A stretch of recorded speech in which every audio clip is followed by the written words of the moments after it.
This episode is brought to you by Amika. You guys, in this episode, Nora McInerny, my guest, isn't a paid actor complimenting my hair. She really did organically without knowing the sponsor of this episode, and I have Amika to thank for that. Amika's my friend. It means friend. It's your friend, too. And this week, we're going to be talking about their Soul Food Nourishing Mask. It has an insane cult following. It is like a cool drink of water for your hair. If you're into hydration culture and pounding 40 ounces of water in a sitting, consider this to do that for your hair. It is what makes my hair smooth and shiny, and you put it in for a few minutes in the shower every time, weekly, whatever you need, and you come out with the most luxurious-looking, healthy locks. And I cannot speak more highly of this product, so we'll talk about it later, but just wanted to tell you from the top, Amika has exclusively sponsored this episode. We are endlessly grateful, and do not forget, Amika means friend, and they are definitely a friend to be there in 5, and for April, they are giving us best a one-time use code for 15% off your first order through the end of April. Just go to loveamika.com/BeThereIn5 and use code BeThereIn5 at checkout. That's loveamika.com/BeThereIn5, code BeThereIn5 to get 15% off your first order.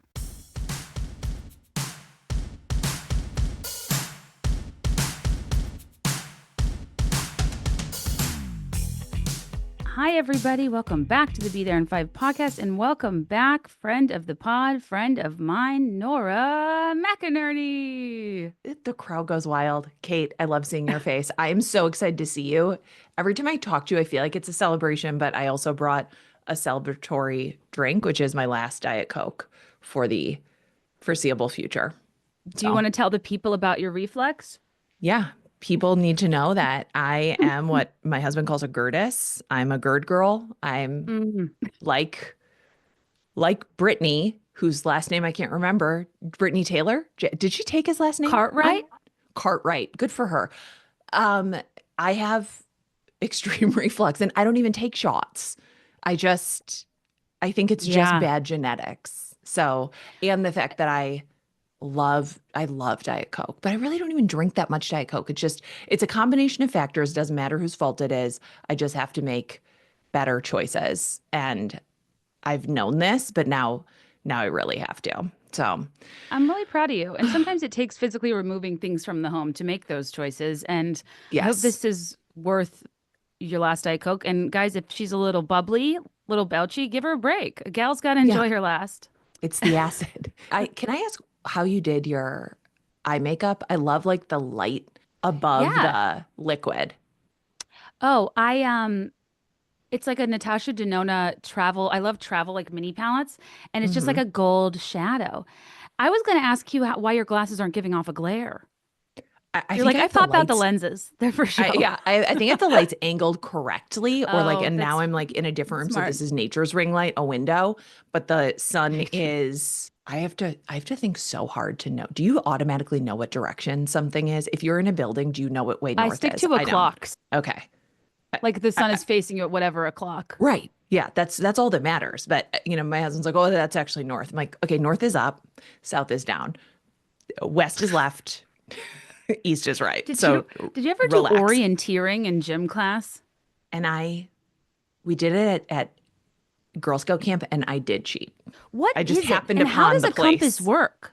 I was like, this compass is always pointing north. Yeah, how am I supposed to know? And I lacked like the ability to focus long enough on what the instructor was trying to teach us. It was also cold. It was like we're in northern Minnesota, like winter camp. What? Like what kind of a discount camp were we at that we were at Girl Scout camp?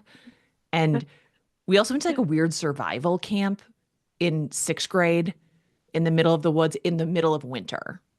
Are you sure your parents didn't send you there for bad behavior?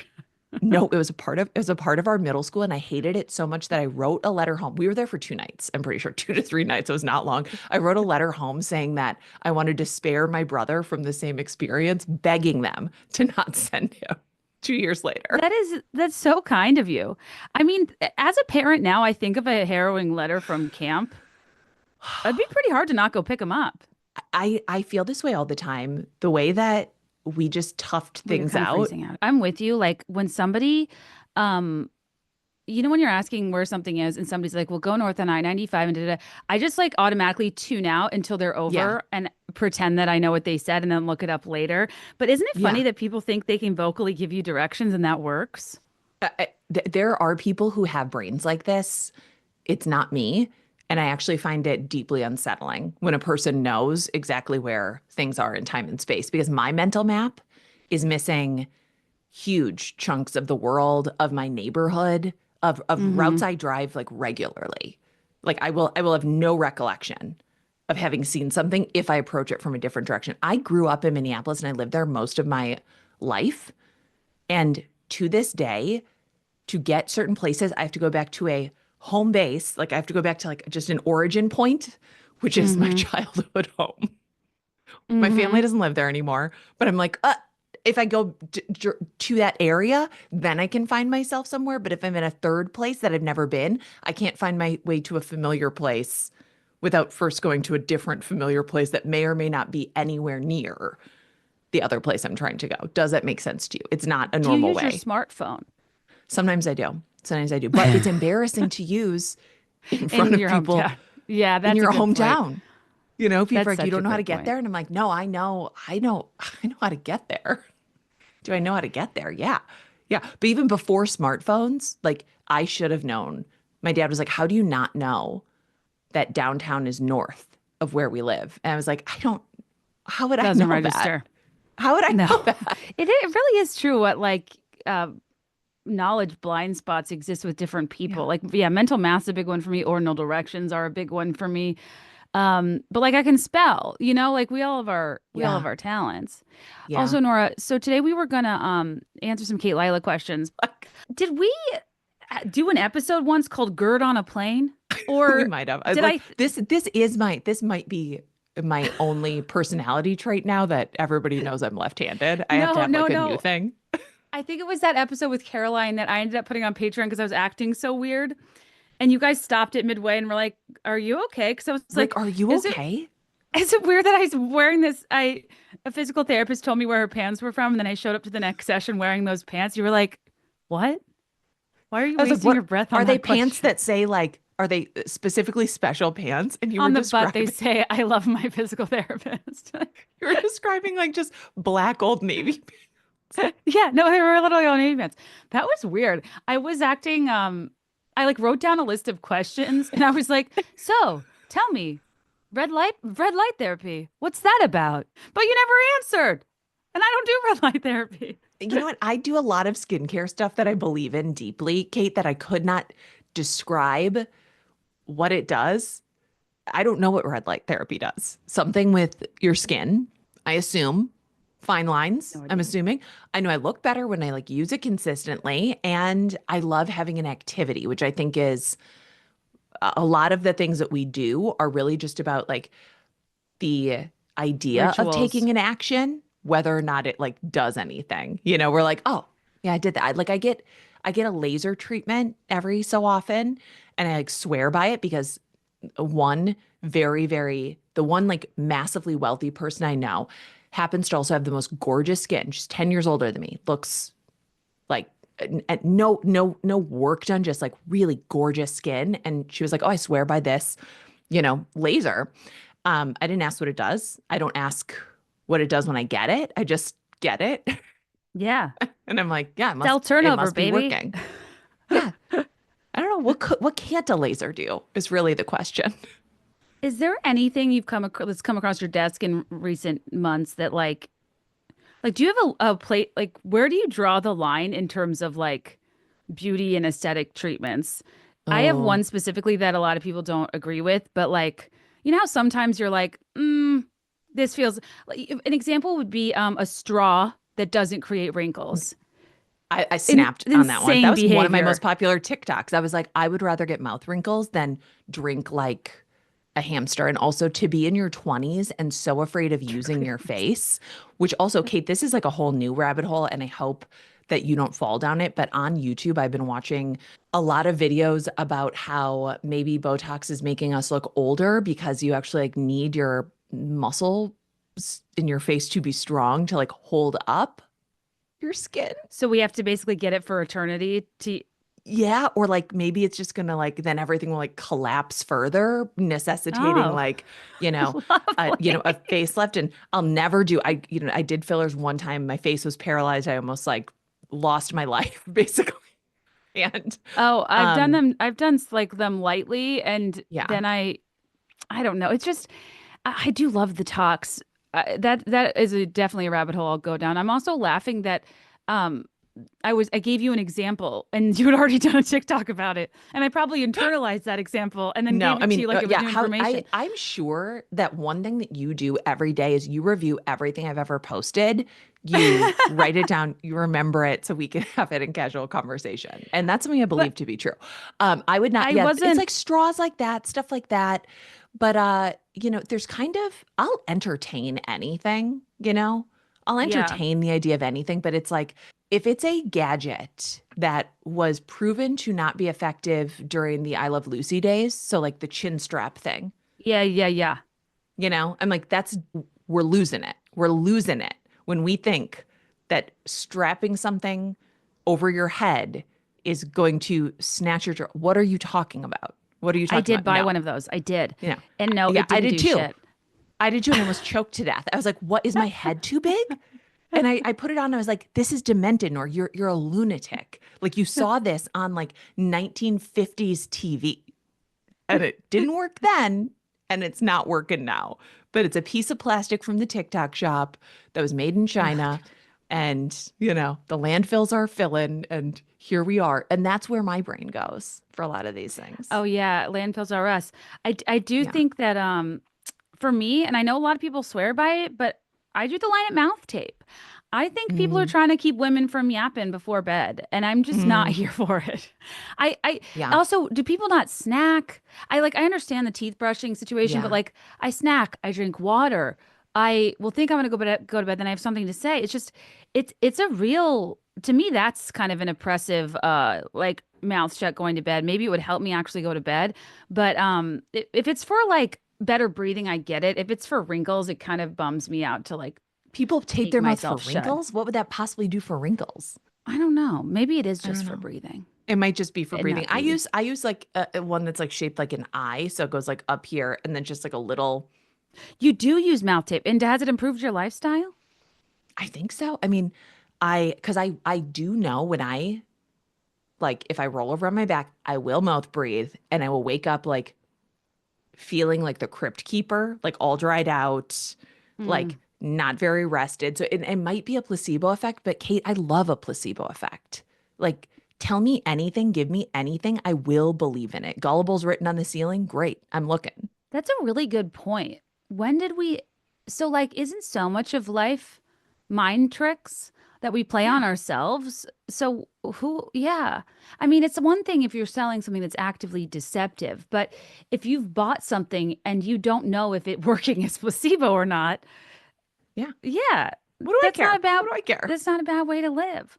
I will say the TikTok shop feels like a very sad demise of It like feels like It's the just end QVC. It's of the awful. world. When I see just a regular person like doing like the like the quick cuts and it's like, hey, bloop, here's a stool that like, and it carries 500 pounds, but then it smashes down to this. I'm like, can't wait to see those crowding the shelves of the Goodwill in 5 weeks. Like it's so dystopian. Like, and I say that as, a semi-influencer too, where I'm just like, I draw the line at TikTok shop. That's where I draw the moral line for me. I'm like, I'm not doing something on TikTok shop. Have you I you've just never can't. bought anything from TikTok shop?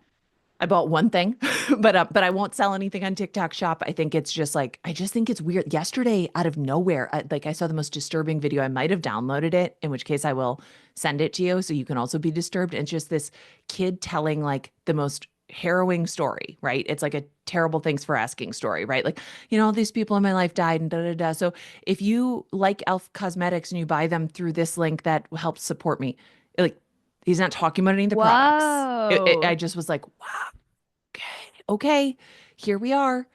Here we are. It all feels very like very dystopian. But back to the mouth tape, I do think it works and I can talk with it on. You can talk with it on. That's all that I care about, Yeah. frankly. I can talk with it on. Not like super clearly, but like, if the boys come in the middle of the night, I can be like, okay, like, all right, all right, Yes. Um, I was and gonna play for where did it go? Oh, Kate, your hair the looks most so good. Well, I was going to say, are people even going to take our advice now that we're mousy? Like we both just like given into our mousy brunette nature, We're which is going actually back to something it. We're I'm going trying back to to the actively dishwater rebrand. blonde. Me too. We're Me too. dishwater. Yeah. It's funny we When both did Miss this at the Fisher, same may she time. rest in peace, call me dishwater blonde in third grade, I was like, okay, okay, I know. It like really is okay. kind of when you think about dirty blonde, dishwater blonde, Yeah. mousy blonde, it's like Mouse kind water is it's mouse of water from now derogatory on. terms to like force light brunettes to stay blonde Yeah. in a way that is kind of fucked up. Yeah. Because all hair It, colors are beautiful, but I think that don't you think there's something a little weird about blonde shaming? yeah. And also that when you really look at it, very few people look Oh, you froze a great little. with like lighter hair too. Like I look back at some of the pictures, I'm like, I actually don't think that white Hello, blonde was my best look, you know? hello. I can hear you. I can hear you. I can Oh, I hear can hear. you. Okay, good. I can hear you. Hopefully, the Zoom got what you said on the background. I think it did. I think it did. Basically, I think that it's weird to always like assume because then I turned like blondorexic through much of my life too, where it's like I could not be blonde enough. And then I Same. had fooled myself also into believing that was my natural hair color. Yes. Yes. It like wanting people to think that your hair like just gets sun-kissed in the summer or like the chlorine or the Yeah. salt water did it is a really funny thing I participated in for far too long. But I was, even if that was true, I was using sun in. But it's Uh-huh. kind of the same energy as like per Nora's outstanding book, Bad Vibes Only. She talks about something called the elegant woman and she talks about effortlessness. And I think it has the same wanting people to think you didn't uh like actively highlight your hair as the same energy as wanting people to not to think that your top is new. You know when someone compliments you and you like or like when I was younger, if somebody was like, "Oh, cute outfit, is that new?" I like felt really embarrassed if it was. Why though? Do you know what I'm talking I about? know. I know. I know. I know. I still feel that way sometimes now, or someone will be like, "Oh, I like I have a pair of Gucci loafers. Big purchase for me. Love them. They're classic. I'm probably gonna have them for the rest of my Wow. life." But someone like noticed them in a picture, and I was like deeply ashamed immediately, even though I'm like, I like, you know how I shop? I like save for something that I want. Like, I know. And like a lot of nicer stuff I'll buy secondhand or vintage or something. yeah, And then I feel like that wave of embarrassment sometimes because when you're on an internet person, people just ask you to link stuff and it's almost this assumption that everything is new. And yeah, sometimes it is, but sometimes it isn't. But the reality is everyone, every time you show up, they assume what you're wearing is new. And you just kind of have to yeah. get used to that default embarrassment. Yeah. Or like, a very Midwestern thing too is for somebody to compliment what you're wearing and for you to like immediately say like how on sale it How, was. how on sale it was. What is that? I truly can't help it. I'm begging you to notice this shirt, which is men's Brooks Brothers shirt that I Gorgeous. got at Goodwill for Nice. $5.99. So thank you for giving me that segue into it. But yeah, I still feel like I have to tell everybody like how little I paid for something and like what a good deal it was. And I think that's the max life in me. That is an interesting thing I should look into the reason we do it because I don't it's like it's not that you want people to think you didn't it's like almost less about not wanting people to think you like are extravagant and it's more just deflecting a compliment, I think. Yeah, it is. It is. Which is also kind of like I've learned that to accept a compliment is like also it's obviously gracious, duh, because it's also like accepting that that person has good taste. Like when you like deflect a compliment, like you're really insulting somebody's taste, you Wow. know? That's a way to think about it. Yeah. That's some advice, Nora McInerny. I Yeah. will say, months ago, Nora told me I looked hot, and if I haven't worn that outfit 6 times, if I said I hadn't, I'd be lying. Like you It look just goes so so cool. Like far. you are a person who can dress and just look cool. And like especially after like the night we spent together in Chicago, I was like telling Matthew, I was like, I just don't know. Like she can like just dress and like look very, very cool. Like if I didn't know her, I'd be like a little scared of her. Like, and that's a deep compliment to That me. is the Like, nicest thing anyone's ever. I feel like there's a lot of things I've been called, but seldom intimidating. And I'm intimidated of everybody. So yeah. I'll take that compliment, You Nora. in I hope I black with continue to your scare like you. great gazooms, Like just like boom, boom, a boom forward look, like your beautiful hair like pinned up. Like I was like, damn, that girl's cool. That girl's cool. I'm honored. Thank you. Yeah. That like I talk about the Mario stars, adult compliments do feel fewer and far between than when we got them in our youth. And yeah, you step on one, you soar for weeks, if not Oh, months. So oh man. Okay. thank you I know very we're much for supposed to that. be Kate Liling, but I have to ask you about something. Please. Which is the Leslie Bibb slash Kate monologue at the finale of White Lotus, the Oh, monologue about like Lori's long-term monologue. friendship. Oh yeah, Lori. Oh, sorry. I'm so obsessed with Leslie Bibb that I like after that show. Like, sorry, Lori. But yeah, Lori's monologue. Apologies to Lori, who's also great at all the that entire female friendship throughout the season was so perfect. Like I loved it. I loved how it unfolded. I loved that it was like the center of something, like of a show was like these three friends because like a friend trifecta, a long-term friend trifecta. Anyways, Lori's monologue, I'm like sobbing, texting my, friends that I've had since second grade. We're also a trifecta. And I just thought it was so beautiful. And apparently it was even longer and it got cut down. Oh, I it's want kind of the like extended that. cut. I want the extended cut. And it's like, I almost don't want to know what was cut because Mike White also said the reason that Piper was glowing on the boat home was because she lost her virginity to Zion, Belinda's son, and they cut that scene. And like that, I was like, why would you tell us that? But I also don't know where that would have fit in between the mass shooting. Regardless, Yeah. I agree. I cried, and I was Yeah. explaining on Patreon. It wasn't overcrowded with words. It was like profound in its simplicity and it was honest in that talked about being sad where the others like kind of couldn't go there. But Yeah. I do think there's this pressure on you as you get older to justify your life. I think that you become obsessed with purpose. And I think that it's long-term childhood friendships are really hard because you're measuring the distance between how close you once were, how much you've changed. And oftentimes it involves comparing yourselves to one another in ways that I think are human when your lives take different turns. And it's almost crazy making because you started at the same point. And Yeah. it makes it all the more ripe for comparison. And I think the idea that there is just simply meaning in time spent, time shared, time going forward is Yeah. stunning. And I think that's what Timothy realized too, is that material possessions and everything that he thought gave him identity, much like Lori thought that motherhood or work would give her identity, the thing that ultimately mattered to them both was to spend more time with people and to not Yeah. kill your family or to not hate your best friends. Like what an like having the fact that even in the same breath we're talking about suicide Smoothie McGee and just three women that kind of don't get along sometimes. It's like how are these characters even on the same playing field? But that's also, I think, why I love the show. And I will defend this season, even though people are like, it was so boring. I'm like, I really didn't feel that way at all. I felt like it was like out of all the seasons, it felt like the closest like analysis of interpersonal relationships. So I wasn't trying to like solve a mystery the way I was the first two seasons.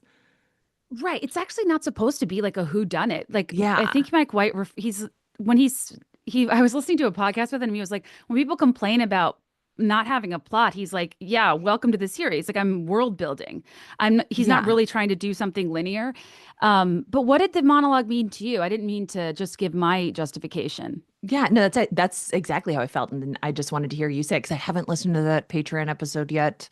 Um, because I have never seen on TV or really anywhere somebody have that much honesty and love and centering of those relationships. And Hmm. to see it placed as like, a belief system and something that gives your life meaning and to not have to resolve things by like nitpicking through all of those like petty grievances, which the longer you're friends with somebody, like the easier it is to just let go of, you know, somebody banging a guy that you maybe thought you at least wanted the option to, you Right. know, and to sort of like almost resurface a high school tension through those interactions, but also just like let it go and see each other. And I just loved it. That was like the most beautiful moment. And I truly like paused it, texted Erin Mulcahy, not her last name anymore, but I will never call my friends by their married names, nor will I No, update their never. contacts in my phones. Yeah, exactly. It's a form Mm-mm. of resistance. Yeah. Yeah. And I was like, that's how I feel about you when you watch this. Like, that's how I feel about you. Um, and yeah, I just loved it. I just loved watching that friendship over the course of the season. Like, those were my very favorite parts of the show. Completely agree. And I also was kind of obsessed. I mean, per the, I love the her saying, I love that you have a beautiful face. I love that you have a beautiful life. I feel Yeah. like you and I would also be like, what about my face? But I'd kind of be joking. Because obviously Leslie Bibb has a beautiful face too. But I was Yeah. about to say, Michelle Monaghan, I would stare at her face. It's different. It's like, it is Oh, so stunning, but it's like also not an overly Hollywood face. Like she doesn't have the kind of like Dorit effect of overdoing your features to kind of make them look yeah. like other people's features. And I think she's very, very beautiful. And I hadn't really seen her since Maid of Honor, MADE with Patrick Dempsey, outstanding rom-com Yeah. about a male maid of honor. And yeah, I thought she was great too. The whole thing was really good. And I mean, also not to turn it on, like not make it about this, but like your body of work stemming from grief and losing time with people. I would Yeah. think that that experience kind of makes more time a belief system in and of itself for how life altering it is. Yeah. And I'm gonna cry because I also read like I'm reading like this novel that's so beautiful. You should read it. It's actually like based in Chicago and it's like a nice tangly family drama. But it kind of reminds me of White Lotus, where it's like of this season of White Lotus, in that you're like, well, nothing's happening, but everything's happening too. And it's called The Most Fun Yeah. We Ever Had. And it's just like a really, really beautiful book. And I'm almost done with it. But yeah, maybe that's why it was like so affecting to me too. Cause like after all that happened, like I had such a hard time being close. I wrote about this in Bad Vibes Only, but it's like I had such a hard time being close with those friends. Mm. Uh, just because like they had known such different versions of me and I like didn't know how to be like this version of me. Yeah. And like getting them back or like like I don't know, like they were always there, but I just wasn't. And like, so I think I'm a Mm. Lori, you know, No, that's such an like interesting point. Yeah, it's like I think sometimes when we feel like we're in eras of where there's kind of a deficit or a disconnection or like we're missing something that other people are yeah, like appreciating or enjoying, it's like you kind of create that distance out of self-preservation and because yeah, to not know that part of your life, how can they adequately support you in its absence? yeah, yeah. Or like I just like didn't give him a chance, really, you know, because it's like you have a Yeah. beautiful face, you have a beautiful life. I don't know, you know, like I Yeah. don't know. I don't know what this is. So it really did remind me of like when we like got back together and like spent like heavy time together. Um, and you know, some of the stories didn't even make it to the book because they are like, I loved that part of the book because those were your friends that from elementary school. yeah, since we met in second grade, but we weren't friends till fifth grade because they were like each other's friends. And also I literally lived on the wrong side of the road. So when I I think we're now moved, unpacking this distance like, further, Nora. They were friends, but not with me. but then I moved to the other side of Lindale and we could walk to school together. And that's what Mm. clinched it. That's what clinched it. Did you literally live across train tracks? No, the train tracks were like a different direction. I couldn't tell you which one, but it was like Lindale is like a very busy street. And I lived on the other side of Lindale. And like we were not, this is, you know, it was the 90s. We weren't being driven to meet friends. Like it was like, I what see. friend's house can you Oh, walk to? Those are your friends. So yes. Proximity is yeah. everything. So Uh, Aaron lived on DuPont. I moved to Humboldt, and then Cara lived on Newton. They're alphabetical streets, so I was like right between them. So Cara would walk to me, we'd walk to Aaron, we'd all walk to school. I mean, Yeah, I had a very kind of storybook, like childhood friendship situation, very now and then, like riding bikes to yeah, each other, same neighborhood, grew up together. And like when we get together now, it's kind of astonishing because we all like went through a hardcore Christian phase. We all like will come together, then drift apart and come together, and like Yeah. we live all over the country now. And but when we meet up, it's like insane that we all like landed at the exact same values. Like we're all like Yeah. super liberal, like very feminist, it's totally different lives and circumstances, very similarly ideologically. And we're kind of fascinated that we all did a 180 from our childhood, but alone, and then like greeted each other when we were older because we haven't always been close our whole lives at all. Yeah. But actually now we have to like also I wasn't class president, but my friends were. I was always like popular adjacent. Like I like to be around cool kids, and they have to plan our high school our 20 Oh, year yeah. reunion, and Yeah. they're gonna make me MC, and I can't say no. You have to. You have to MC.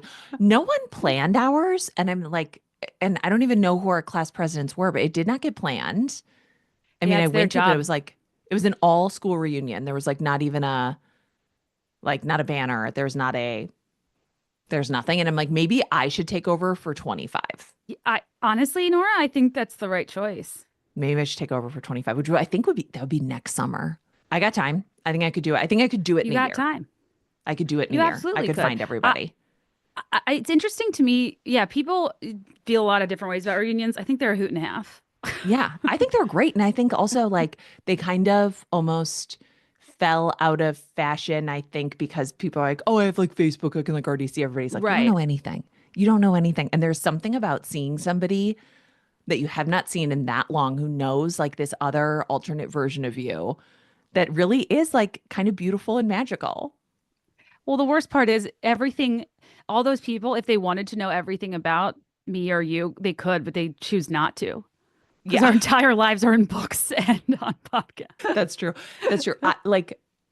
I think the great tragedy of doing what we do is like we'll literally never be mysterious. No one will ever say, Never. Kate Oh, Kennedy, I wonder what she's thinking. it, What's yeah. she I all about?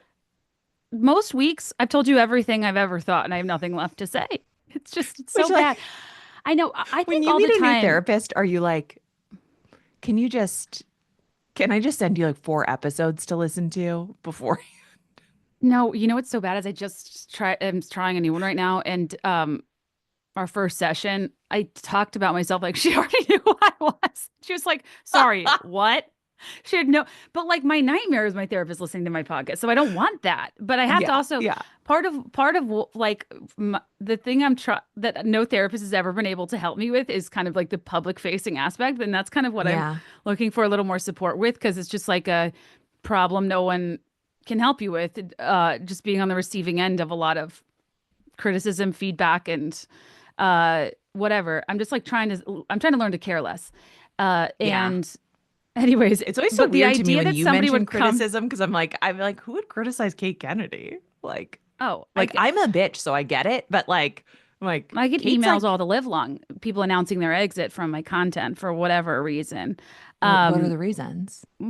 Talking about motherhood too much, not addressing certain issues that I've never addressed and are out of my lane. They want people to go to other people for. Yeah, Um, I think that like or even just stuff like I was wearing a denim outfit the other day. A lot of people are wearing denim outfits. Jean on yeah, jean is back. I said yeah, I took an OOTD. I liked my joutfit.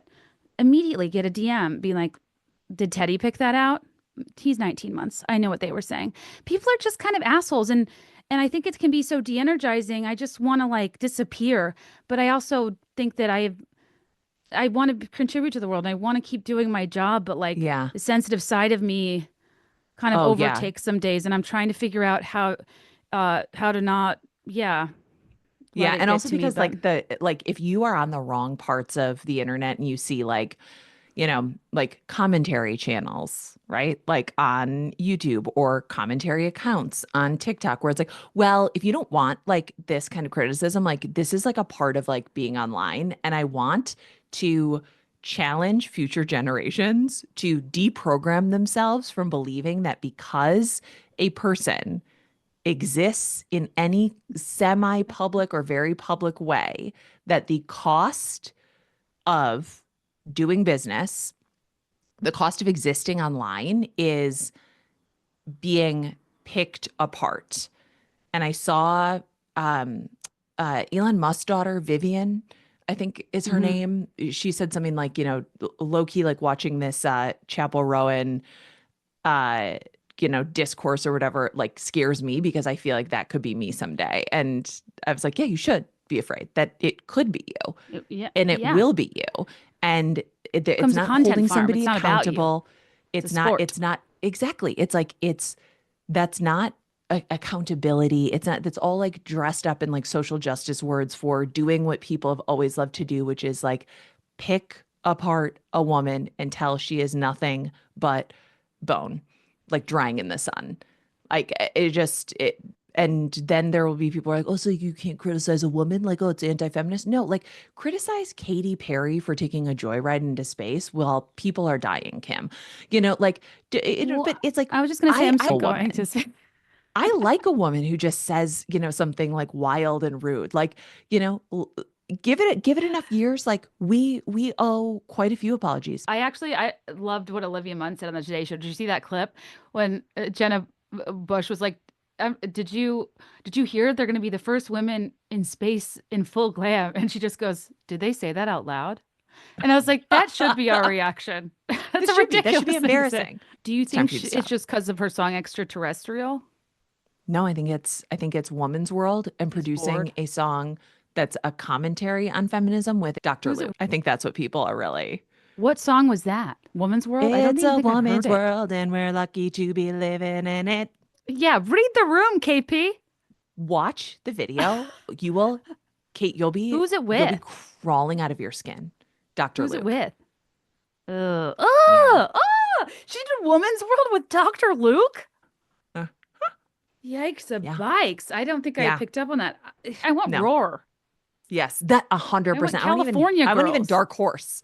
I take a dark horse from her any Yeah. day. I don't need her to go to space. I think that Oprah should call Gail and be like, girl, Yeah. no, no, This is not one of no, Oprah's favorite things. no. My favorite thing, there's not enough money to send me to space. Not enough money. No, I agree with you. I kind of was writing about this the other day. Like, I think that she signed up for it as a form of what was she wearing? Yes. Yes. Uh, Yes, it is. it's Would you and think would people. happen? What do you think would happen? Exactly. You put yourself on the internet. It's Like, like what I thought would happen is that never in my wildest dreams would people want to be interested in what I wanted to do or say and what a gift yeah, it is, but you just don't think about that side of it. Why you can't until you're in yeah, it. And I know it's like the with the Chapel Roan thing, it's like the thing that was more disheartening wasn't what she said. It was like the backlash and the backlash to the backlash and the infighting it caused about people's yeah, response. It was just, but the bottom line is like it in a normal world, it would have just passed and it would have just been one person's opinion that isn't commentary on your personal choices. This episode is brought to you by Amika. Amika means friend, and they're a friend of my hair. They're a friend of the best. They sponsored this episode exclusively, which I'm incredibly grateful for. And their purpose is hair care that celebrates individuality and self-expression. They have 11 different collections to ensure there are options for all different hair types, textures, styles. This episode with a good friend was good for the soul, and appropriately today I wanted to tell you about Amika's Soul Food Nourishing Mask. It's an ultra-luxurious hair mask, rich and creamy but never weighs hair down, packed with vitamins and nutrients and conditions the hair, making it soft, silky, and smoother than ever. If you're watching YouTube, I'm Marsha. You know how Marsha Brady would walk and her hair would swing? I actually filmed a side by side I'm going to put on Instagram because I want you guys to understand the difference in how your hair looks when you use these different products. And they're all a little different in how they nourish and shine and make your hair look amazing. And the best way I can describe soul food is like it's a cool drink of water for your hair. It quenches hair's thirst. The rich and moisturizing formula provides superior hydration and leaves hair manageable, soft, and shiny for literal days. Lately, I've been getting into the Cure because I'm trying to strengthen my hair. Speaking of, they also have other masks. The Cure is their line of strengthening products, and the Cure Intense Strength Repair Mask is an ultra-rich mask clinically proven to strengthen, reduce breakage, and deliver major moisture. And it's also created for all hair types and is especially perfect for dry, damaged, and chemically treated hair. And also their Hydro Rush Intense Moisture Mask. If you need like a lot of water, you want to take your hair to a Great Wolf Lodge, that doesn't do it justice. Let's remove that from our mind because that place is maybe a thing of nightmares. You know what I mean? Water Bonanza. What's a better example, you guys, of a place with water? Honestly, if I lived near it, I would still go to Williamsburg's Water Country USA. Regardless, Hydro Rush, The Cure, Soul Food, what all these masks have in common is, depending on your needs, which you can take a quiz and find out on their website, which will work best for you. You put them on in the shower after shampooing with the Amika product of your choice. A few minutes here, once a week, every time, doesn't matter, depends what you need. I do it while I'm washing my face or shaving or whatever else. And you come out and you have like the most luxurious, soft, repaired, moisturized hair in the biz. And Soul Food has like a cult following for a reason. People love this mask. If you want to give it a try, it is worth mentioning the Sephora spring sale's happening. It's 4/4 through 4/14. Unfortunately, didn't make Rouge status last year, but for the rest of us commoners, later on we can get our discount, and it's like 10 to 20% site wide. Or in the name of shopping at retailers directly, which we talk about later, you can go to Amika's website. And like I said, Amika means friend, and they are definitely a friend to be there in 5. And for April, they are giving us Bess a one-time use code for 15% off your first order through the end of April. Just go to loveamika.com/BeThereIn5 and use code BeThereIn5 at checkout. That's loveamika, AMIKA.com/BeThereIn5, code BeThereIn5 for 15% off your first order. Guess what, Kate? What? Guess what? Bombshell blowout spray. Okay, same. Yeah. Do you see the body I'm working with? I know. Look at this. Look at this. Pick up a Bombshell dishwater blonde. I know. We both did. We both used the Bombshell, and I bought that because they discontinued my favorite spray. But this does the same. It does the job. It does the job. It gives you oomph. It detangles. It keeps it is heat protection. Heat protectant. I feel like the older I get, the more I'm like so damage conscious of all the. Like, Same. I had no idea. Not care. I had no idea. I was never using a heat protectant in my life. I was like, who would do that? Like, burn your hair. I never it used should sizzle. Masks because you gotta bleach when you had like pink hair and stuff. You have to bleach and then color, correct? Yes, yeah. And my hair was crisp. Please, I love. Sophie turned me on to Amika, and I love the smell. It's like my favorite. It's not perfume. overly intrusive. No. And it's like it's hard to describe because I don't have a vocabulary for like describing smells, but I just love the smell. I know. I don't have whenever I'm buying a candle and it's like hints of cardamom, I'm like, who? Yeah, I'm like, really? I believe you, but what? Yeah. Like, is it good. earthy? I'm like, could be. Is it floral? I know. Maybe. I sent you a link to, I don't know how to do this, like, because you have headphones in. Yeah, I do. Okay, so if you click on that and listen to the voicemail. Okay, the first one? Yeah. Time. Yeah, I got plenty of time. Okay. I'm going to play it out, so we'll both just listen at the same time. Okay. Hi, Kate. This is Sarah calling from Chicago, and I am looking for some advice. My partner and I recently got engaged. Yay, very excited. And have both decided that we're going to keep our own last names. We're not going to hyphenate or take each other's names or anything like that. But now we've started talking about what that might mean for the names of children that we may have in the future. And I'm just wondering how you and Greg or other Beths figured that out. He has a son already who has his last name, so part of us is like, okay, maybe we should have them take his last name so they're all kind of a united front, but then that means that, like, no one has my last name, which just feels kind of bad. And then there's part of us that's like, well, I'm the one who has to, like, potentially carry and then birth these children, so I feel like I've kind of earned it, but I don't know. We have considered hyphenating, but I've decided that's not a great option. His last name is Knipp, Knipp. Mine is Bretz, Bretz. So as you could imagine, hyphenating that could easily become nipples breasts or breasts nipples, depending on the preferences of whatever middle schoolers our child may have in their classroom. So we're just never quite sure what to do. Was wondering how you navigated those conversations, how you made those decisions, and just some general advice. I'm so glad that she included what the last names were. I feel bad because we laughed. I think she understands. I'm sorry. She gets it. I think she understands. I think that's why she called. And all of a sudden I was like, oh yeah. You can't be it's like Butts McCracken or you can't. That was like used to be a bit in like Jay Leno's headlines. Was funny, like hyphenated names. And what'd you say? Nip Brett.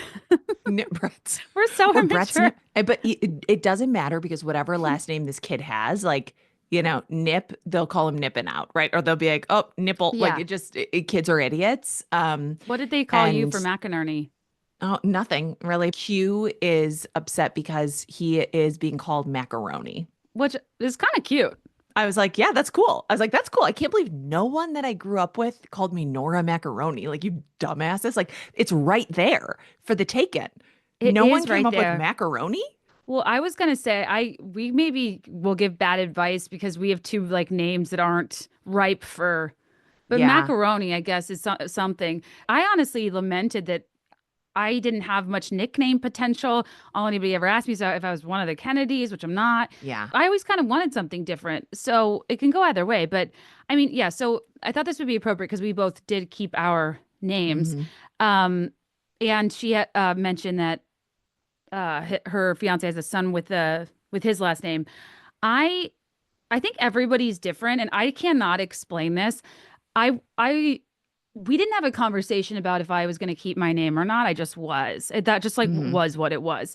It wasn't anything that I even found negotiable. It just was.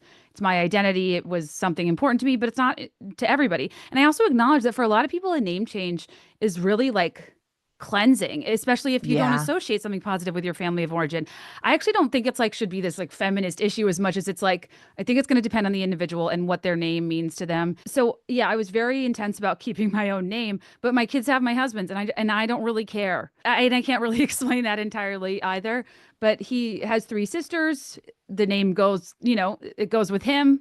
I love my husband, and I'm cool with my kids having it. And for me, the two names were a bit much to hyphenate and weren't as, quite frankly, catchy as Nip's breast. So Yeah. Nip breasts. But Knit what went into Brett's your or Brett choices? Snip. Brett's Nip. We have, I mean, up until December, we had four kids with three different last names. And now we have four kids with two different last names. My last name as three of their middle names, which I always think is very chic when all children have like the same middle name. And I love when it's like Ooh.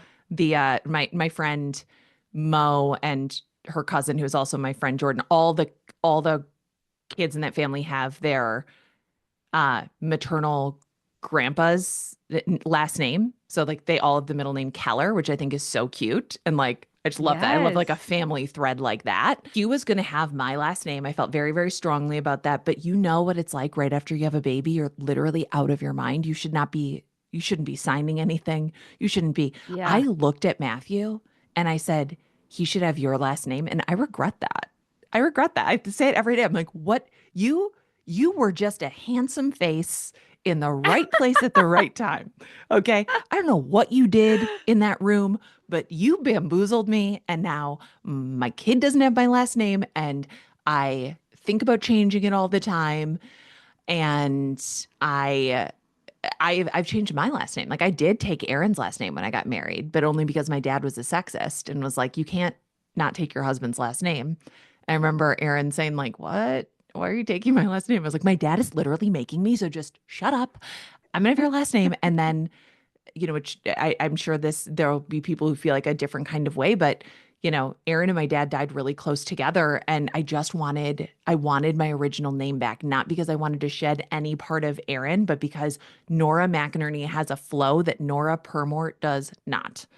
It just doesn't. It doesn't. And like I just feel like, well, your parents name you something because it's got a flow to it. You hope, right? Not every parent nails it, but I think my parents nailed it, and it just felt important to me to have. And I talked to Ralph a lot because Ralph's he's the world's last Permort in his like family line, and that's Do important you to want him. me? Ralph is the last Permort, so it's very important to him to be a Permort, and Oh, yeah.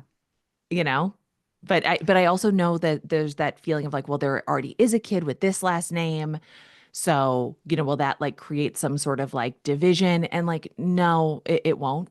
It won't. Like a family is like what you decide it is. And I never was going to take Matthew's last name. I think I would have if he would have been my first husband. Hart, what a great last name. Are you kidding me?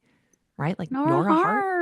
Nora Hart, Nora McInerny I Hart. think Nora McInerny Hart is great. Right? I think that could really that She's could just work she could sell some books. in another universe. I think that's a great name. But I don't know. I think it's very chic to have your mother's last name. I think it's cool. I think it's cool. And I regret not doing it.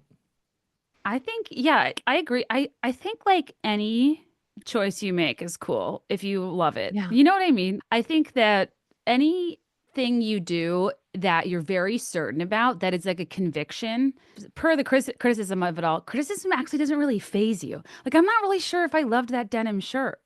I think that like, but I feel so strongly about keeping my name. Anything somebody said to me Mm. about it, it like kind of wouldn't really It actually kind of would bounce off of me more. Yeah. And I think that like if you have like no idea and you're not leaning toward anything, it's one thing. But if you feel strongly, I would like just go with that. And instead of thinking about what it means or what it represents, ground it in the fact that you really like it and you think it's cool and you think And it's it's an got to be the awesome name to flow. have. It's got to It's be got to be the the flow flow. of the name. It's got to be the flow of the name. You can't name, And people, you can't have a girl named Kate and with the last name Nip, Kate Nip, yeah. catnip, you know, Kate Nip's kind you of cute. know? No, but yeah, Yeah. also I'd be lying if I said the flow of Kate Kennedy isn't a vibe. And when I was younger, Yeah. Katie Kennedy. And I also like, as I've told you guys, I think I had a lot of hopes and dreams about like writing and doing creative things. And I want her name on it. Like, I don't Mm, want this other identity on it. And that kind of mattered to me. So I knew I would always keep, for professional reasons, my work name. And I also have said, I don't know, there could be a time when I do change my name. I pull a Heather Dubrow. I don't have an idea for a birthday gift. I I give know. him a piece of paper instead. I Who's to know. say? But I think that it's whatever you make it. Families are about so much more than names, and it'll work. And the thing people always try to say to me is that you're not going to be able to like see your kid in the hospital or pick them up from school with a different last name. And I just, you can speak That's to not this, Nora. true. It's just not true, is from what I understand. What are you talking about? That's not true. It's not true. It's the I almost said Because it's you're the their mom. 90s, but it's the 90s. Like no one's gonna no one's like, "Oh, I'm sorry. Oh, you have a different last name?" There's no way you could be her mother. Okay? The doctor I was a would hope no one woman. You said. know, like it's such a silly what I've never heard anyone say that. That's bananas. That's You truly haven't? That's the thing people always say to me. that's the It's like I'm not gonna dumbest be able to shit I've pick up my ever kid from heard. school. I was like, I think they might know I'm his mom. Yeah, they might. I can't pick up my kid from school because I go there so seldom. They literally don't know who I am. And his teacher will be like, are you sure? You know, and There's he an has to be adult like, that's, intruder on the yeah. premises. You have And as far as like blending a family and like, the cohesiveness of that name, like it has nothing to do with like how a family blends. The name is like the least of your worries. It is like the family culture that you build. mm. And it was important to us that it's like we don't say like half, we don't say like snap, we just say like this your brother. Like this your brother. Oh, So that's interesting. yeah. I like that. Yeah. Thank you for your wisdom, Nora. I just sent you in the chat our next Mm. voicemail. We'll at least try to get through like three if that's cool. Yeah. Sorry, everybody. Okay, this is what Kate wanted to do, but I just haven't talked to Kate in a minute. So 1, 2, Eight, 3, two, play. three. Hey, Kate. I am a longtime listener, and I'm going to try very hard to make this quick. I just saw your post about the honorable mention, and first, I'm so happy for you. I could not be more thrilled anytime I see anyone celebrating your accomplishments with this book. I just think it is the best thing in the world. So my question is regarding you growing up with a mom who really celebrated absolutely everything, like the 12th place ribbon. I actually grew up the exact opposite, and I'll quickly explain why I love your podcast so much, but I grew up with all brothers and a stepdad who was honestly a misogynist, and I regularly heard throughout my childhood, like, thank God I'm not a girl, just about my interests or if I got emotional about something. And whenever I was a cheerleader, no one would come to my games because, like, cheerleading wasn't a sport. It was just not ideal to be a girl in that situation. And I've since unpacked all of that, and your podcast is a huge source of support for me in that. I love celebrating all things girlhood now, but I have gone the other direction, and I am extremely supportive of my kids. And my oldest, who is 17, she really rails against it, and so she like doesn't want to accept my compliments because she feels like I compliment her too much, like I'm not being truthful. So I'm just curious, how did you react to the way that your mom was with you? Because it sounds like she was so supportive, and I love any episode that your mom is on or that your sister is on. And I definitely think of the relationship that you share with your mom as a source of kind of inspiration for myself too, because I just think you guys have such a beautiful relationship from the things that you shared. So yeah, anything that you want to share? Thank you again for celebrating girlhood. It has been so healing for my inner child, and I am just so very happy for you. Well, now we'll have both cried Bye. on this episode. That was such an interesting amalgam of so many topics we've talked about. It's Yeah. like fuck criticism when I have people like that. My mom Yeah. is in town right now, and we're talking about parenting. And also you bring up your dad being kind of misogynist. There's just a lot of relatable themes here. And first of all, thank you. I will accept your compliment. And per my tears, it means a lot to me when um, from anything I make, people feel they can celebrate what they are and what they like. And it's a really interesting question regarding your style of parenting and with your 17-year-old. And Nora has a teenager and can probably speak to this better than me, but I think that like it's going to depend on the individual. I'm a gal that likes reassurance, one, but two, I think that I wasn't some kids are more validated than others by social metrics, by vanity metrics, by grades, and by institutional metrics. I think that my parents' reassurance really mattered to me because I didn't get a lot of reassurance elsewhere. Um, so what was really beautiful to me about my upbringing is that I could like leave school or get dumped or get a D in math or whatever and still walk through the door and be like the smartest, most beautiful, greatest person. Oh, And I love that. it That's was how I really feel when I see what your mom writes about you as like a kid, you yeah, know? but it didn't inflate my ego. It was Yeah. realistic and it was targeted. It wasn't Yeah. I think that would be my thing with per share you thinking like not believing you. My question is one, does she maybe she's a person that doesn't need a lot of validation or reassurance or gets it elsewhere. But two, I think the key is to always be specific. Like you know, you don't have to be looking your best every day or whatever, but like I'd write poems and my parents would like love it. I'd draw pictures or a birthday banner or they'd overhear me say something to a friend that they thought was really nice or supportive. Like I think I got a lot of targeted reassurance and it wasn't just like you're the best ever or Yeah. it was like this you did this thing really well, if that makes sense. What do you think, They were Nora? like seeing you, which is like, I do get like Yes. emotional when you post that stuff about your mom too, because it's like your mom like really saw you and sees you like even as an adult. And I think that's like really special and really cool. And I want to be a mom like that. Like I want to be like your mom. So like go give her a hug. Like, Well, and what's interesting too is my mom and I, we don't agree on a lot of stuff, but I think that like we've always been able to have a healthy relationship because like I do think that there's a level of critical that moms can be that people really resent, and I'm grateful to not yeah. have that and not have too much of a filter approaching her. But yeah, I think for me the specificity always made me feel like it was legit and it helped me identify what my talents were that the outside world didn't always value. Like a lot of random creative talents just aren't really go under the radar in the school system as not being Yeah. things that will ever Yeah. get you far in life. I think that, yeah, that was really important to me is like, yeah, you need to get good grades, but this other thing you're doing really well, your interpersonal skills, your conversation skills, whatever, like that'll get you far in life too. And just reminding me that life was more than grades and you know, social popularity. But Nora, like, I think teenagers, especially this day and age, they're just like a different situation. Like I can't speak to what that's like. And I do think something funny I've learned about Gen Z through the Beths and through friends with teens is that like there is kind of a major generational nonchalance that I don't think millennials had. I don't know how to explain it. Like just like not like the worst thing you could do is like try too hard. And I wonder if like Yeah. complimenting is falls under that into that camp.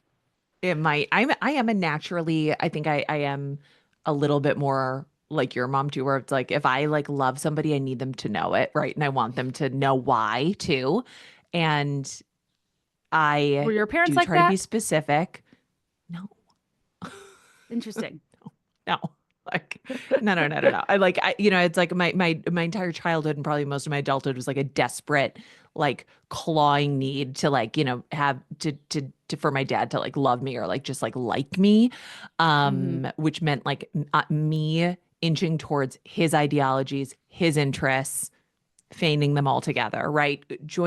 Starting the girls' golf team. You think I gave a crap about golf? You think I wanted to golf, Kate? No. I wanted my dad Know to pay that about attention to you? me. Yeah. Yeah. That's all. Oh, you're not Um, like other girls. yeah, I'm not like other girls. I'm my dad. And I don't know. I tell my kids all the time, like, I love being your mom. Like, I love being your mom. That's sweet.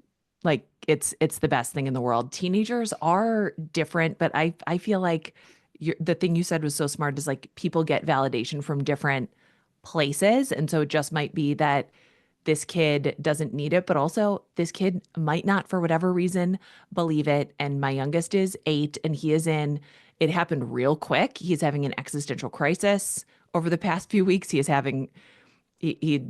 just very anxious. And he'll say, if I say something nice to him, he'll say, like, I don't believe you. And it really hurts my feelings. It makes me so sad. I'm like, okay. Well, I'm like, I do. I think you're so good at drawing. And he really is. He's crazy good at drawing.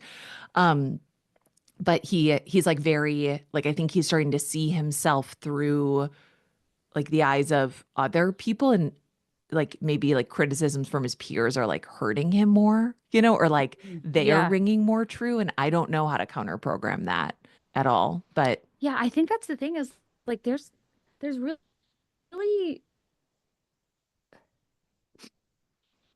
Oh, sorry, you froze. I appreciate you sharing that because it's I mean, yeah, it's like parenting's this like living, breathing organism. It's always like changing. The type of support people need is always changing, and there's no right or wrong way to do it. But I think that like what I try to remember is like in the moment what you're saying might not be received well, but there does come a point where you really appreciate your parents, and you like while it was happening, I couldn't acknowledge I wouldn't have defined my relationship with my parents like that while it was happening. That was a product of hindsight. yeah. So you're probably doing better than you think. And B, I don't think it ever hurts to ask somebody, like, what makes you feel good? Like what? Yeah. Because What if it makes you feels feel loved? patronizing or what makes you Yeah. feel loved, and how can I support you better? And how because you don't want to make somebody uncomfortable. That's a good point. I do ask like the little kids that, because those are the only 2 who are left at home. And I'll be like, what do you guys like? What do you need? Like, what am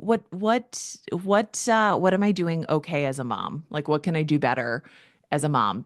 But you made a good point too, which is like, this is all stuff that you're putting in the bank of that Yep. relationship.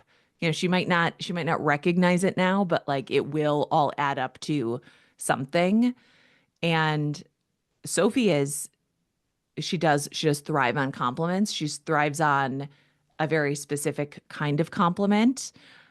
She's a gold star seeking person, right? She wants to know like she's doing a good job. And if anything, I feel like I text my nieces, my nephews, my older kids like a lot of affirmations too, just like, I'm so glad you're in the world. You're doing such a good job. I love being in your life. And, Oh, that's nice. and let me know what you need from me. Like if there's a specific thing you need from me, let me know, because I'd like to make kids think about what they actually need. And I also like to be as useful as possible. That's a good point. Think about what they actually need. I don't think Yeah. that's an exercise that's very organic to a young person who's trying to figure out how they fit in the world, but not really thinking of themselves and their own Yeah. like autonomous thinking as like they're not thinking of themselves as like people that need to receive. And I don't think that I always thought that way. I think that I was lucky in that I was like getting what I needed, but I wouldn't have known to ask for it. Yeah. Oh, And yeah. asking, How would you have, right? You wouldn't have been like, Mom, I need more words of affirmation. And yeah, so I because think I'd be like, some Mom, I need kids to be now, popular. yeah, yes, I need to be popular. For the love of God, take me to Target, because if I don't have this specific like lip smacker by tomorrow, Exhilaration baby tea. my God, I need I this had an exhilaration baby tea. exhilaration baby tea with it said peace, peace sign, heart, smiley face, like peace, love, happiness. I And know. it I was know that PVC. exact. Yeah. Oh, Yeah. gorgeous. Yes. You really know what Yes. shirt I'm talking about? I would Yes. love to get Yes. my mitts on that shirt. It had It's got to be on shirts eBay. in the It's got to be on 90s had eBay. a hem collar that was like a Yes. different color. Yes. Mm-hmm. Oh God. Also, you know what I miss? I miss a lettuce edge baby Oh, I tea. love a lettuce I edge. loved a lettuce edge. I loved a lettuce edge. I saved all of my like capital with my dad to be taken to Nordstrom, to Brass Plum at Nordstrom in 6th grade, because I really wanted a baby tee. And I got a long sleeve baby tee It's tough being a with a tall gal who loves a baby tea. with midriff rules. Every T is a baby T when you're a 5'10" sixth grader. That's so true. With an Wait, what was apple on the it. baby tea? Like a An very apple? realistic apple. Like a red delicious apple. I was just like, any baby tea will do. think I about need a some of the baby shirts tea. that made me feel most beautiful. But like when you didn't get a ton of new tops or you got a lot of hand-me-downs mattered. Yeah, it did. And I wore a I know. uniform. So Sorry, it's you like, froze a little, so if I talked over you, didn't mean to. I also oh wait, am I back on? Okay. I was gonna say I wore a uniform, so I like didn't, the clothes were few and far between. So when I got them, it was like I need an actual outfit to wear on our next non-uniform day. I need okay, that not baby I tee. can't imagine the pressure of the runways as hallways of the non-uniform day in an otherwise uniformed school. Yeah. It was grim. It was grim. And when you're already Graham. not cool, That's you know, what's her name? Victoria. The way she said grim was really good. Graham. I loved everything she said. Wait, what were we talking about? We were talking about teenagers, words of We're on a affirmation. slight delay. Baby Oh, fuck, teas. really? Baby tees. Regardless, I think that I carry that with me in life. That's something that I know the landfill of it all, but like from a very like in elementary school, I remember the feeling of being like, I want a great outfit and I'm crushing Yeah. this. And you feel so fundamentally different when you're in a fit that you just like really like. And I just think that is really important that we shouldn't It is. It dismiss is. And it. I did not experience that. And when I went to college, I was lost. I was like, oh God, I don't know how to dress myself every single day. Like, I didn't know. I didn't know it was cool. Oh, that's an interesting byproduct of Yeah. uniform life. Yeah. I did not know how to get dressed. And I did not know. I mean, it was very difficult. It was a trying time for me. But I love going to school pickup when I do it because I love seeing little kids who are really, really feeling their outfits. One of Q's little friends whose mom I like, which is the older that Teddy gets, the rarer you are going to know this is. Kate, like when your kid likes a kid and you like that kid's parents, Mm. it's extremely rare, extremely rare. But Even more Q's rare little than buddy, couple friends where you and your spouse both like the other couple. rarer. This is like a Wow. rare, rare earth metal, okay, that I couldn't even identify because that's how rare it is. Like, name a Dang. metal. Now name a metal I no was one's about heard to of. say That's what this aluminum. is. That's really common.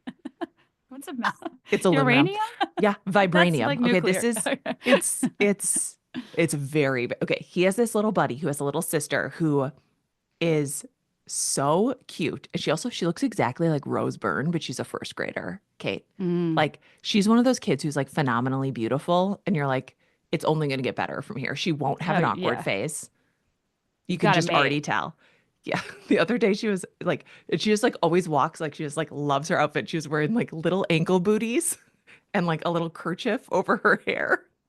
A kerchief. A kerchief, a kerchief. It was 1997 all over again. She was wearing a little kerchief and like a puffy skirt and like just a t-shirt. And she was just loving it. But the kerchief, the booties, the Oh, puffy yeah. skirt, it was so cute. It was so cute. Can I just say, and I feel like you might relate to this as a tall person who feels a little too visible sometimes, there's confidence and then there's confidence to wear head accessories. Yeah, I would love to. Unfortunately, the back of my head is completely flat. I was obviously neglected as a baby. I don't think we were worrying enough about head shape. It's I not what can't I was wear. getting at. I can't. I would love to. I don't have the confidence. I like when a woman can wear like a little thing in her ear. I can't do it. I Or can't a do it. fashion hat. Fashion Stetson on a hat. plane. Stetson on a plane, Gert on a plane. There's only two Stetson types of on a women in plane. this world. How are you traveling with a hat in the You year can't put your head on 2025? the headrest. Yeah. Yeah, I don't have, I think I'm too big for that. A fashion hat would be too much. I do think I've seen this like two or three times recently on a plane, Kate, where a woman boards with nothing but like a handbag.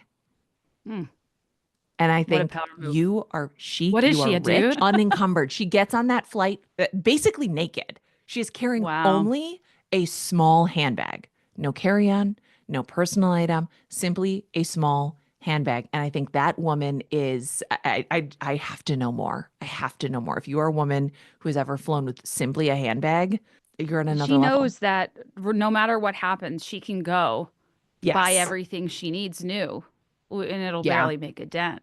Yeah. Or But what she's I don't going somewhere where understand is the she lack of has everything she electronics. needs. Lack of electronics, lack of an activity, of Yeah. any kind. Like, are you Well, watching?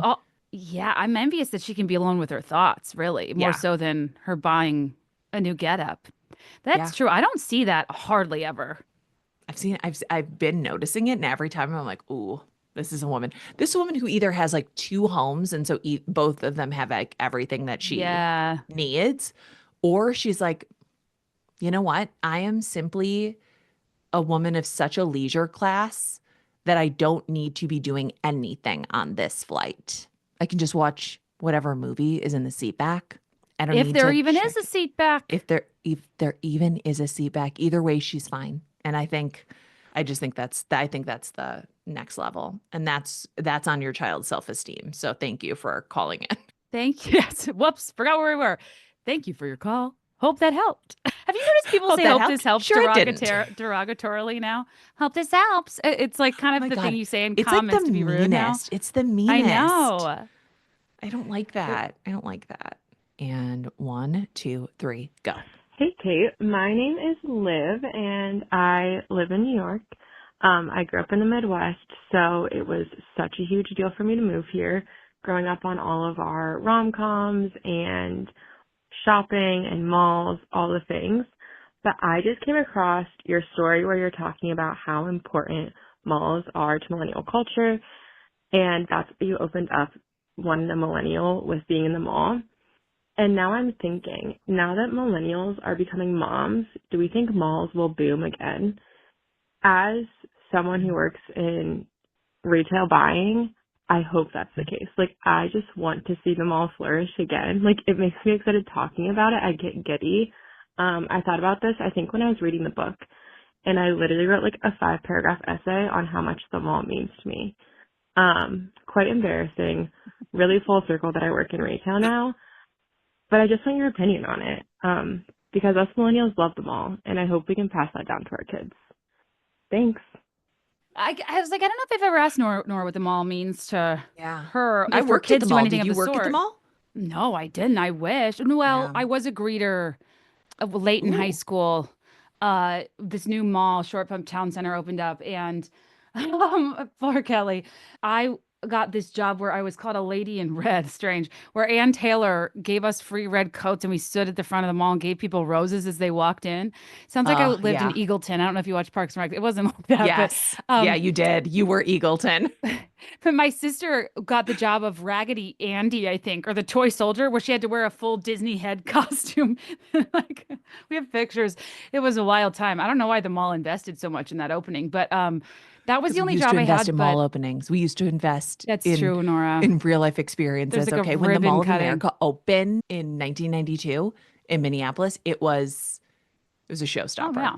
It was everything. I used to want to make a trip to Minneapolis to go to Mall of America as if it was like one of the 7 wonders of the world because I love the And it mall so is. much. So It did is. you And it's work gotten at better. M of A?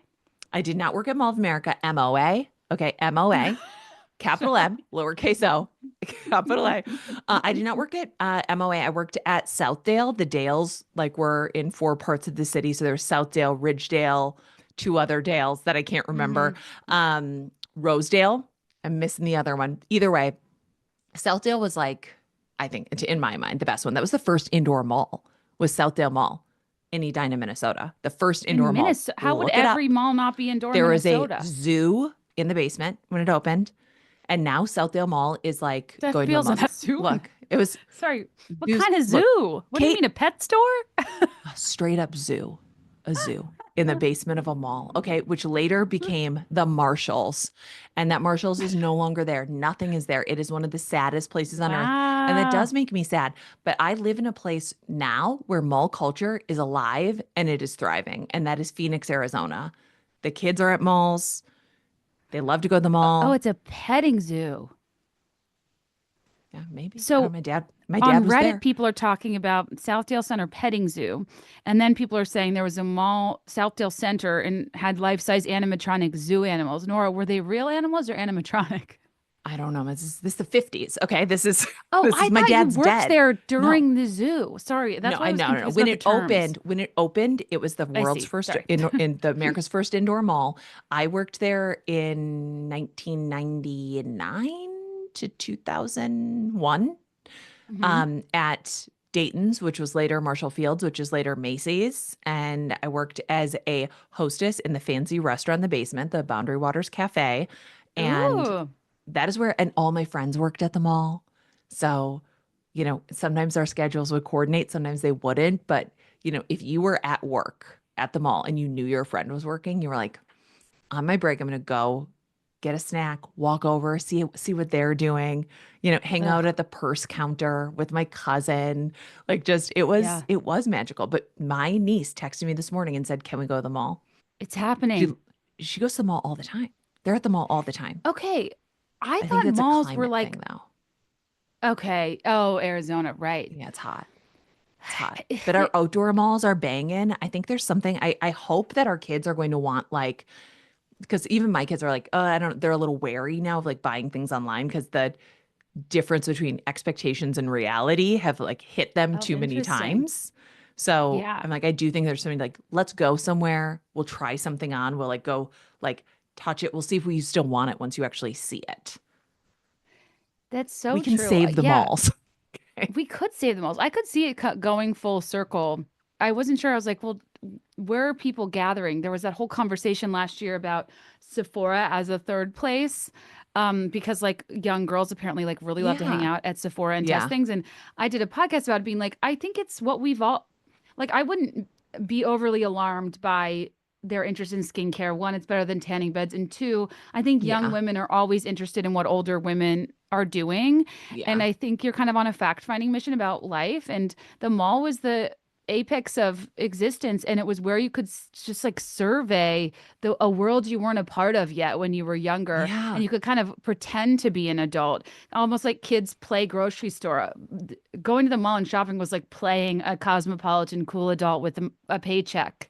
And I hardly ever bought anything, but I felt alive in a mall. And but I also didn't have the option of instant gratification of ordering something online, getting it same or next day or whatever. So I don't really know, but I'm glad to hear your niece wanted to go to the mall because so Yeah. in colder climates, a lot of them are abandoned.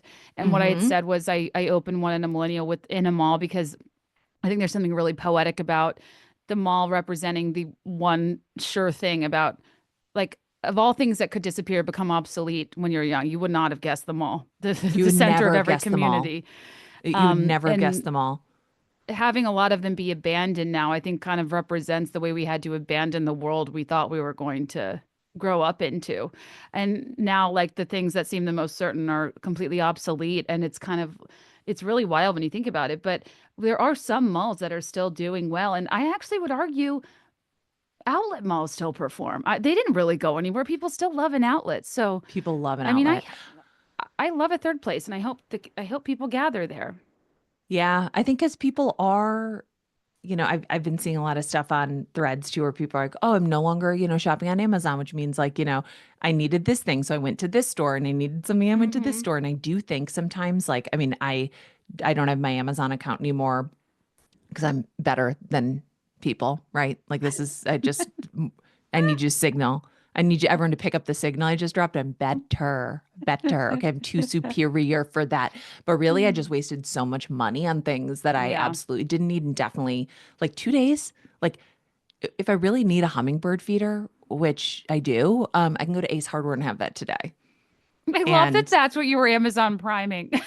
yes, the stuff that it's like I live within a mile of anything I could possibly need. Like very accessible. Everything is very, very accessible to me. That's not the case for a lot of people. It is the case for me. And I think sometimes I'm like, okay, all this like random online stuff, there won't be anywhere. There won't be anywhere, you know? It'll Yeah, be that's like such an interesting point. Like 2 days is actually kind of slow when you think about just going to a store. just go to Michael's. Go to Michael's. Yeah. Touch the stuff. Go see it. Go see it. Joanne Fabrics is shutting down. I know. And that's only Real because of private tragedy. equity. Oh, did they get bought by private equity? Yeah. Yeah. And guess what's next? Jersey Mike's. Jo- Jersey Mike's. Get it while you No, can. Yeah. Nora, Blackstone I bought feel Jersey so Mike's. strongly about the quality of a Jersey Mike sub relative to I other know. subs, and there's something they do something very different and distinct than other sandwich places. Yeah. And they've That's got a so great upsetting. gluten-free option. Mm-hmm. Mm-hmm. Joanne Fabrics Blackstone, doesn't go have to after die. Jimmy John's. God, why it's always Yeah. the stuff I like. I know. Take away the pain of Jersey Mike's and give it to Jimmy John's. Take away the pain of Joanne and give it to Hobby Lobby. Okay, Lord. Literally, bye, Like, Hobby Lobby. See you bye. never. Bye. But they're privately owned, What's and I don't another think they'll business ever. we should ask private equity to take away? Yeah. There's plenty I of them mean, that I could do without. Yeah. I know. I feel like Jimmy John's, the combination of the mayo on their type of bread, it's just a little unsettling for me. Even like the scent of their bread just really does Mhm. not. Yeah. It's a little slimier than your Yeah. average It is. sandwich It is. shop. Everything's a little slimier, and they don't Mhm. have. I don't think the last time I went there was a long, long time ago. I think earlier on in being gluten free, and they could just like wrap stuff in lettuce, not give you gluten free bread. And Yeah. Jersey Mike really does. He does a good gluten free bread, and they really treat What it do they with call it? care. An unwich? Yeah, it's like I don't want an unwich. I don't want to eat, I and don't want an it's like unwich. wet lettuce, and I got wet hands. Yeah. You know, wet Adding to hands, the slime soggy factor. slime. Too many. At Jersey Mike's, there's something so fresh about not only their meats compared with the cheeses, but then like the crisp shredded iceberg with the perfect balance of oil and vinegar and seasonings. I just feel like I'm at a local eatery, even though I'm very much at a chain. It feels like a I great fresh sub. It does. And it feels like a local business. It feels like a local business. Yeah. I can't explain it. I can't explain it, but it really does. You're right. It really, it, and it's different than Subway. It's distinct on so many levels, and that's really upsetting to hear.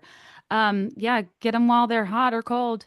Get them while they're hot or cold. And honestly, take your kids to the mall. Tell them about a bygone era. Yeah. Or come to Phoenix, Arizona. Go to Scottsdale for, Fashion Square Mall. We had some family friends down last week. 8th grade boy, all he wanted to do was go to the mall. We went to the mall several times. Did he This go is to number GameStop? one request to go to the mall. No, he just wanted to shop. He wanted to go to Zoomies. He wanted to go to Tilly's. He wanted to Aw. go to, what's the one that's basically the same as those two? Hot Topic? It's not around anymore. There is one Hot Topic near us. Was it in Fashion Square? I don't know. I went to Hot Topic with the boys recently, and they PacSun? PacSun, which I guess what I still call Pacific Sunwear. Much to the Loser. my niece is like, stop saying that. Want to go to Pacific Sunwear? I'm like, we're calling it Pacific Sunwear. Okay, we have the time. We have the time. PacSun doesn't make any sense. Also, apparently, adult women love their jeans. I don't think that they have the Really? inseams for us, but They don't have the inseams yeah, for us. apparently Trust they me. have really Trust cute me. jeans. I found myself. It was storming, and I found myself inside of a shoe carnival. Oh, you know where I was? At the mall. Where? Kate, I went to a Journeys, and it was an amazing experience. And I thought Oh, about like yeah. the power of a mall. It was like the power of like talking to like a saleswoman, right? And then seeing Yeah. like a pair of like specific Crocs, asking if they have my Yeah. niece's size. They didn't, but she ordered them for me in the store. And so I got to feel the thing and then still get the benefit of free shipping. You're really making me think here because we really shop online for this like efficiency play.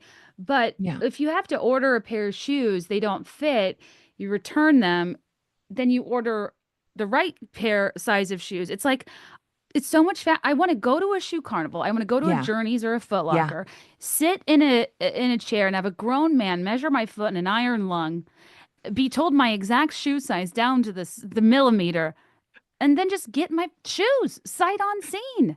Have him bring the stack from the back. Yeah. And he says, we Oh, didn't what have a thrill. that's the original. You might also Have you like. ever tried this one? It's like Yeah. an alternative version of a shoe you didn't even Yeah. know. Oh my God. Yes.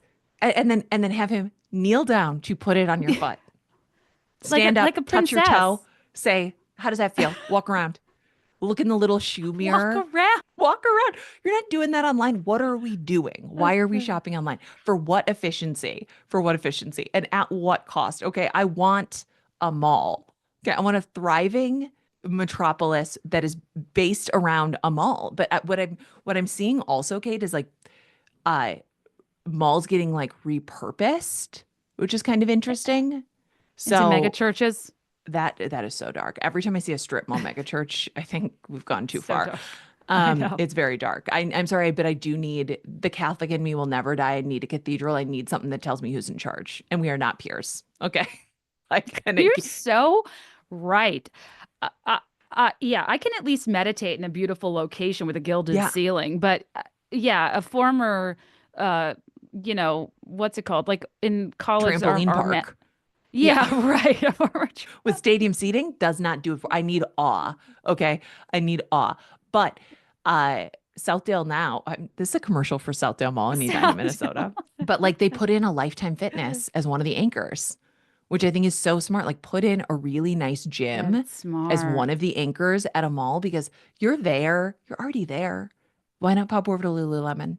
You're You know? so right. Why No, not? the Why way I not? want to We got go to shoe rethink it. shopping so badly now. Yeah. I I feel like think I'm you a little should. behind on this trend, but cool girls have been wearing green Adidas Sambas, and I'm Yeah. interested. Yeah.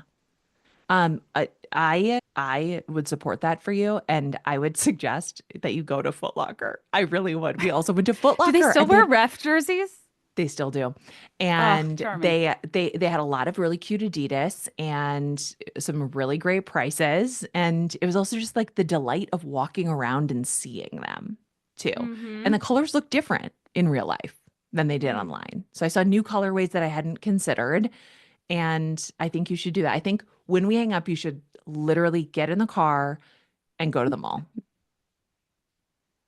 I would love to. I'm too scared to drive on the interstate, and I do live in the city. Maybe my mom will drive Mhm. me. Yeah, is there like a city mall, like something similar to a mall? Like ish, just Mallish? but I want, yeah, I want a suburban mall with the type of square footage to warrant a Cheesecake Factory blueprint. Oh, Like, because you walk 2.5 miles. right, And now you exactly. have to Yeah. go sit down and have Mall of America. But the best part was, did this exist at other malls, Kate, where like you could have outdoor seating, but you're still inside, you're at a mall. Oh, yeah. Atrium Like, is, it's like the Montecito of Minnesota. Indoor outdoor seating, atrium style, is all you need because there's direct sunlight. There's the smell, that loose change smell of a fountain. You really do feel like you're in a piazza in America. yeah. You're like, you know what? I think we'll sit outside in the mall. This is what I mean, or this, I want to get back to basics in like, I do think over throughout time you get a little jaded, I get a little snobby about the things I like or the things I need, or even just growing up as a basic suburban girl. There was a time when I was, eating Michelin star places or wanting, you know, can you imagine, to shop local, think global. But we also should shop chain and shop We should malls, shop chain. because even if it isn't supporting the local business, what it is supporting is human interaction, is Yes. experiential living, and is getting ourselves away from screens and getting teens away from online feedback loops about their Yeah. appearance or personality, and just we just need to live again, Nora. We just need to live again. And it is putting money into the local economy because those are real people who don't have to work in a You're right. fulfillment You're right. center or delivering things for you where they are actually hired by a third party. So it doesn't matter if drivers at Amazon unionize because guess what? Half the drivers are not hired by Amazon. They are hired by a third party. And that's why they're driving their own personal vehicles, which is another way that these companies and private equity squeeze every last bit of value out of the economy, like tricking a person into using their one asset to like work. You know what I mean? I know. Oh, It's dark. yeah, It's dark. it's dark. So Hummingbird America, go buy Yeah. your goddamn feeders in Go to Ace person. Hardware today. I'm going to Ace Hardware. I got the lid off this Is hummingbird this feeder. yet I the new did. hamster for you? Just curious. Oh God. No, this is like it's like something that grounds me is like, I typically do it like Monday and Friday, but I took Monday off yesterday and just fucked around. So, but I like refill my hummingbird feeders and like make sure they're like clean because, they get really hot here and they can grow mold and that will make them sick. So I don't want hummingbird blood on my hands. But there's one other thing I wanted to talk to you about, even though I Please. know that we've been I have all the talking time in for the world. 100 hours, but I read this book called Start Making Sense, how existential psychology can help us make something, something. And I interviewed the author. He's really lovely, but there's a whole part of it. It's about how you find and create and make meaning in your lives, and how we're in like the second age of anxiety, the first one being, after World War II, where, we had survived like the Depression, then went right into a war. And then, everyone's like, what does it all mean? What does it all mean? And we're in that again. And all of these, philosophers sprung up in that time, were trying to like find meaning in their lives. So, and make sense of the world. And one part of meaning is, of course, like relational, like your relationship to like the space that you're in, right? It is the mall. Okay. It's your job. It's like your relationships, your interpersonal relationships, and your relationship to the story of yourself, which is why nostalgia is so valuable, because it connects you to like the story of your life and the story of like a bigger story. So one of the recommendations that this psychologist had is like, when you feel like you're spiraling, or things are meaningless, or you just kind of, you've just got like that existential ick, to like revisit something. And I thought of you right away.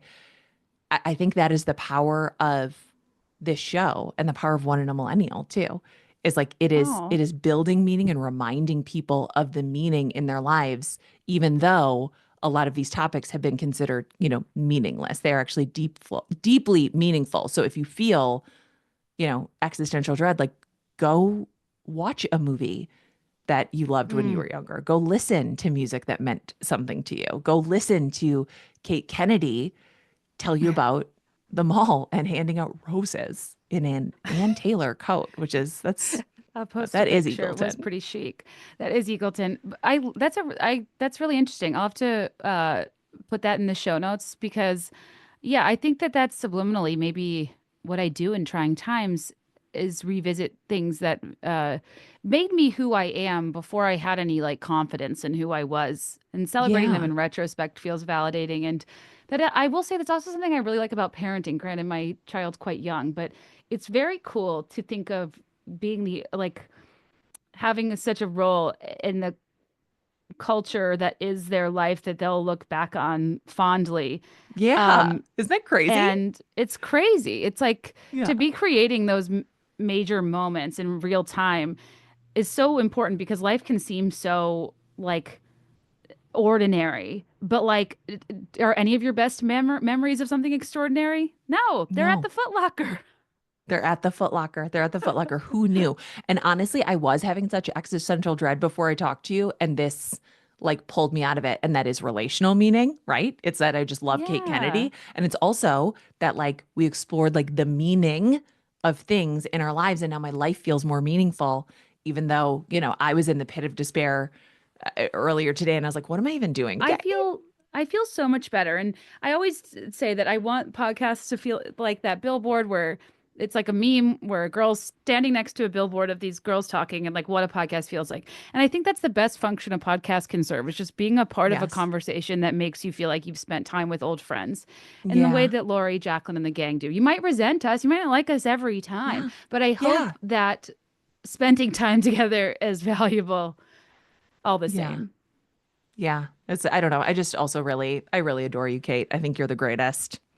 I think you're the greatest. Thank you I for being do. here. Thank you for your wisdom, your knowledge.